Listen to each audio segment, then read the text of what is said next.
students, welcome back to Bosco Campus Vision. In the previous session, we discussed the advantages or merits of computerized accounting. So in this session, we will look into the main disadvantages or limitations of computerized accounting. So as we know, computerized accounting is one of the transaction processing systems which are concerned with financial transactions only. Following are the major limitations of computerized accounting system.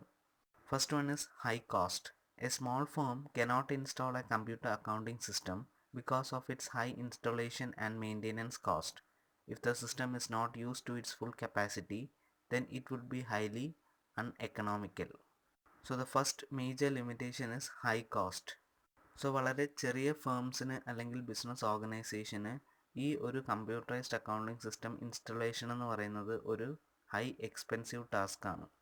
ചെറിയ രീതിയിലുള്ള business financial transactions നടക്കുന്ന ഒരു organisation ആണെങ്കിൽ അവർക്ക് ഈ ഒരു high expense meet ചെയ്ത് install ചെയ്താലും അത് അൺഎക്കണോമിക്കലാണ്. സോ ഇപ്പം ഒരുപാട് ട്രാൻസാക്ഷൻസ് നടക്കുന്ന ഒരു ഓർഗനൈസേഷൻ ആണെങ്കിൽ അവർക്ക് ടൈം സേവ് ചെയ്യാനായിട്ട് ഈ ഒരു കമ്പ്യൂട്ടറൈസ്ഡ് അക്കൗണ്ടിങ് സിസ്റ്റം യൂസ് ചെയ്യാം. പക്ഷേ ഒരു ചെറിയ ഫേം അല്ലെങ്കിൽ ഓർഗനൈസേഷനെ സംബന്ധിച്ച് ഈ ഒരു ഇൻസ്റ്റലേഷൻ പ്രോസസ്സ് എന്ന് പറയുന്നത് ഹൈലി കോസ്റ്റ്ലി ആണ്, എക്സ്പെൻസീവ് ആണ്. Next, it requires special skills.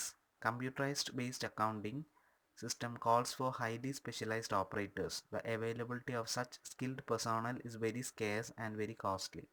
So ഇപ്പം കമ്പ്യൂട്ടറൈസ്ഡ് അക്കൗണ്ടിങ് സിസ്റ്റം ഇൻസ്റ്റാൾ ചെയ്താൽ തന്നെ അത് ഓപ്പറേറ്റ് ചെയ്യണമെങ്കിൽ അത് അറിയാവുന്ന ആൾക്കാർക്ക് മാത്രമേ അത് സാധിക്കൂ. സോഫ്റ്റ്വെയർസ് ഒക്കെ പഠിച്ചതും കമ്പ്യൂട്ടർ ഫീൽഡിൽ എക്സ്പേർട്ട് ആയിട്ടുള്ളവർക്ക് മാത്രമേ ഈ ഒരു സിസ്റ്റം ഓപ്പറേറ്റ് ചെയ്യാനായിട്ട് സാധിക്കൂ. നമ്മളൊരു കൊമേഴ്സ് ബാക്ക്ഗ്രൗണ്ടിൽ നിന്ന് വരുന്ന ആളാണെങ്കിലും സോഫ്റ്റ്വെയർസ് ഒക്കെ പെട്ടെന്ന് നമുക്ക് മനസ്സിലാവണമെന്നില്ല. നമ്മൾ ആദ്യമായിട്ടായിരിക്കും ചിലപ്പോൾ ആ ഒരു ഇൻ്റർഫേസ് കാണുന്നത് തന്നെ. So skilled personal with special skills are required for this purpose. So ചില സമയങ്ങളിൽ ഇതുപോലെ സ്കിൽഡ് പേഴ്സണൽസ് അവൈലബിൾ ആകണമെന്നില്ല. അഥവാ അവൈലബിൾ ആണെങ്കിൽ തന്നെ അവർക്ക് നല്ല പേയ്മെൻറ്റ് കൊടുക്കേണ്ടി വരും. So special skills requirement is another major limitation of computerised accounting. Next is technical problems. Frequent power failure and repair may affect the accounting work very much. If proper antivirus is not installed, the accounting data may be lost by virus attack. So frequent ആയിട്ടുള്ള power ഫെയിലിയറും റിപ്പയറും ഒക്കെ നമ്മുടെ accounting വർക്കിനെ വളരെ അധികം ബാധിക്കും. ഇപ്പം manual accounting system ആണെങ്കിൽ ഈ പവർ ഫെയിലിയറും റിപ്പയറും ഒന്നും നമ്മുടെ അക്കൗണ്ടിങ് വർക്കിനെ ബാധിക്കില്ല. ബിക്കോസ് നമുക്കുള്ളത് ഫുൾ പേപ്പർ വർക്കാണ്. പക്ഷെ നമ്മൾ കമ്പ്യൂട്ടറൈസ്ഡ് അക്കൗണ്ടിങ്ങിലേക്ക് മാറുമ്പോൾ ഇൻ കേസ് പവർ ഫെയിലിയർ ഒക്കെ ഫ്രീക്വൻ്റ് ആയിട്ട് സംഭവിക്കുകയാണെങ്കിൽ നമ്മുടെ ബിസിനസ്സിൻ്റെ റണ്ണ് സ്മൂത്ത് ആയിരിക്കില്ല. അതുപോലെ തന്നെ ഫ്രീക്വൻ്റ് റിപ്പയർസ് ഒക്കെ വന്നു കഴിഞ്ഞാൽ നമ്മുടെ ഡേറ്റ ലോസ്റ്റ് ആവാനുള്ള സാധ്യതയുണ്ട്. And if proper antivirus is not installed, the accounting data may be lost by virus attack. Antivirus ഒക്കെ പ്രോപ്പറായിട്ടല്ല ഇൻസ്റ്റാൾ ചെയ്തിരിക്കുന്നതെങ്കിൽ വൈറസ് അറ്റാക്ക് കൊണ്ട് നമ്മുടെ ഡേറ്റ മൊത്തവും നഷ്ടപ്പെടാം. So some of these technical problems are another major limitations of computerized accounting. Next is system failure. When there is a system crash, there is a high risk of losing data. It would be highly painful when problem occur at the end of the financial year when financial statements should be ready. So system failure ഒക്കെ normally പെട്ടെന്ന് സംഭവിക്കാവുന്ന ഒരു കാര്യമാണ്. OS break ആവുക, software crash ആവുക, hard disk ചീത്തയാവുക, ഇതൊക്കെ normally സംഭവിക്കാവുന്ന കാര്യങ്ങളാണ്. സോ ഇതൊക്കെ ഒരു ഫിനാൻഷ്യൽ ഇയറിൻ്റെ അവസാനമാണ് സംഭവിക്കുന്നതെങ്കിൽ അതിൻ്റെ നഷ്ടം ഇരട്ടിയാണ്. ബിക്കോസ് ഒരു ഫിനാൻഷ്യൽ ഇയറിൻ്റെ അവസാനമാണ് നമ്മൾ ഫിനാൻഷ്യൽ സ്റ്റേറ്റ്മെൻറ്റ്സ് പ്രിപ്പയർ ചെയ്യുന്നത്. സോ നമുക്ക് ആ സമയത്ത് എന്തെങ്കിലും സംഭവിച്ചു കഴിഞ്ഞാൽ നമ്മുടെ ഡേറ്റാസ് എല്ലാം നഷ്ടപ്പെടും. അത് ബിസിനസ്സിനെ ചെറിയ രീതിയിലല്ല വലിയ രീതിയിലായിരിക്കും അത് ബാധിക്കുന്നത്. ഒരു ബിസിനസ്സിനെ സംബന്ധിച്ച് ഫിനാൻഷ്യൽ സ്റ്റേറ്റ്മെൻറ്റ്സ് പ്രിപ്പയർ ചെയ്യുക, അത് സബ്മിറ്റ് ചെയ്യുക എന്നതാണ് ഏറ്റവും വലിയ കാര്യം.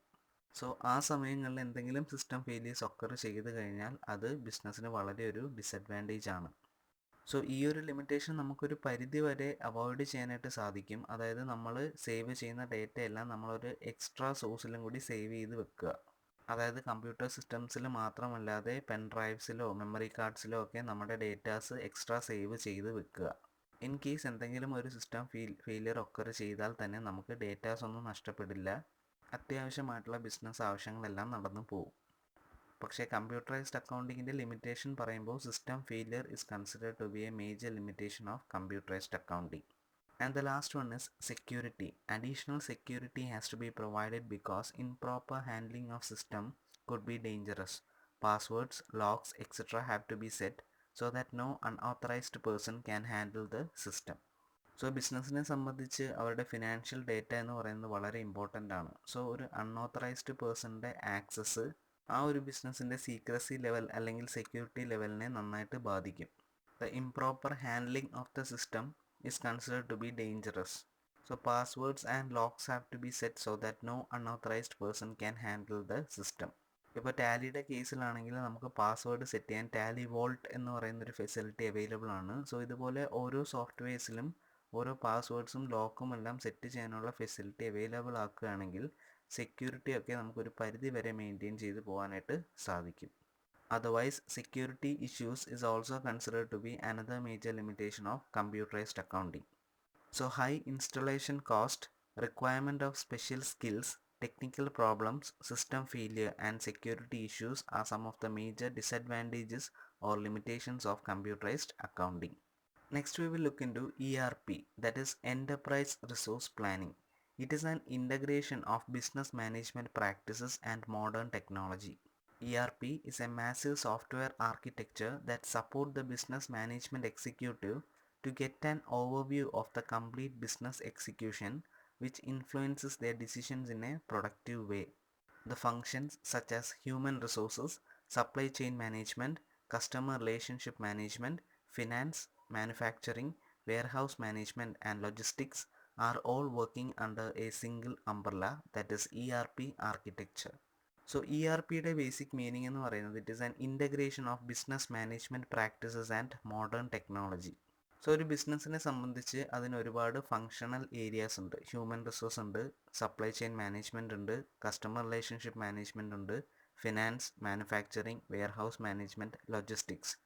സോ ഈ എല്ലാ ഡിപ്പാർട്ട്മെൻറ്റ്സ് അല്ലെങ്കിൽ ആക്ടിവിറ്റീസിനെ ഇൻ്റഗ്രേറ്റ് ചെയ്ത് ഒരു സിംഗിൾ അംബ്രല്ലയുടെ അണ്ടറിൽ കൊണ്ടുവരിക, അതാണ് ERP ആർക്കിടെക്ചർ എന്ന് പറയുന്നത്. It is a massive software architecture that supports the business management executive to get an overview of the complete business execution, which influences their decision in a productive way. So ഈ എല്ലാ business management ഏരിയാസും modern ടെക്നോളജിയുമായിട്ട് integrate ചെയ്യുന്ന ഒരു massive software ആർക്കിടെക്ചറിനെയാണ് നമ്മൾ enterprise resource planning എന്ന് പറയുന്നത്. So പല softwares ഉപയോഗിച്ച് ഈ എല്ലാ ഡിപ്പാർട്ട്മെൻറ്റ്സും ഫങ്ഷണൽ ഏരിയാസും പ്രോപ്പറായിട്ട് മാനേജ് ചെയ്യാനും പ്രോംപ്റ്റ് ഡിസിഷൻസ് എടുക്കാനും ഇതുവഴി സാധിക്കും. It helps the business management executives to get an overview of the complete business execution, which influences their decisions in a productive way. So ഇപ്പം നമ്മൾ ടാലി എന്ന് പറഞ്ഞ സോഫ്റ്റ്വെയർ ആയാലും അതിൻ്റെ ഫുൾ നെയിം എന്ന് പറയുന്നത് ടാലി ERP9 എന്നാണ്. ഇതൊരു എൻ്റർപ്രൈസ് റിസോഴ്സ് പ്ലാനിംഗ് സോഫ്റ്റ്വെയർ ആണ്. സോ ഒരു ബിസിനസ്സിനെ സംബന്ധിച്ച് ആ ബിസിനസ്സിൻ്റെ എല്ലാ ഫങ്ഷണൽ ഏരിയാസും മാനേജ്മെൻറ്റ് പ്രാക്ടീസസും ഈ ഒരു ERP സോഫ്റ്റ്വെയർ വഴി പ്രോപ്പറായിട്ട് മാനേജ് ചെയ്ത് കൊണ്ടുപോകാനായിട്ട് സാധിക്കും. So this is all about the basic meaning of enterprise resource planning. So in this session we discussed the main disadvantages or limitations of computerized accounting and the main concept of enterprise resource planning. Hope all are clear with the topic. Thank you.